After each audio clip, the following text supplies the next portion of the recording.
Slavery to Aristotle wasn't a church.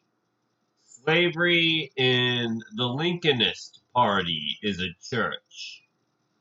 So, to understand what Lincoln was saying when he said 7 years ago, not only do you need to look in the Bible, you need to read the Quran. So, to understand why the Quran is important, you need to understand why the Old Testament was about fundamentalism. Because Aristotle did not teach fundamentalism, but actually taught ethics.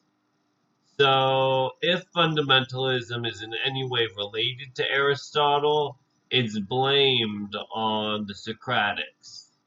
Because Socrates was a poor man, not only did he regard speech as a probability of being misused, it was actually a disposability function to Socrates, which means it's owned by the Senate. So, if a speech is regarded as a moral issue, it's taken back to its roots, which means to compromise with the state.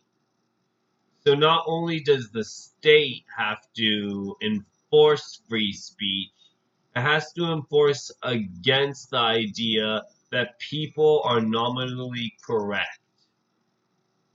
So this building of corrections is a function of the maintenance of a society.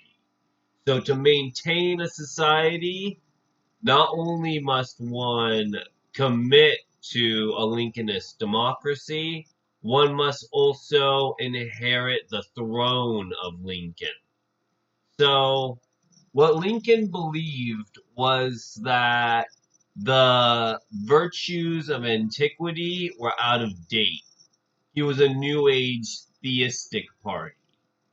So since the New Age theists, we've grown a lot and made ourselves more Aristotelian, which means we actually got away from the ancient beliefs in religion. So religion would not only be a function of slavery here, it would be a function of the indignity of humanity. Under religion, not only is ethics a problem, it is actually an ethical substrate, which means it's no longer in control of who gets to operate it. It's actually in control of who gets to be the leader of it. So leaders are the fiction that religion preaches, and leaders are the device of torture that allows for people to maneuver the minutia of religion. So, under the democratic oaths of religion, not only does Lincoln state that religion is a falsifiable claim, it is a statement of fact.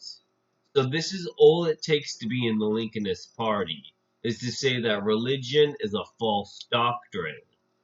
Now, what does he mean that religion is false? Because a lot of people still do believe in religion, and they are not slavers. This has nothing to do with slavery, in fact. Lincoln actually enforced slavery.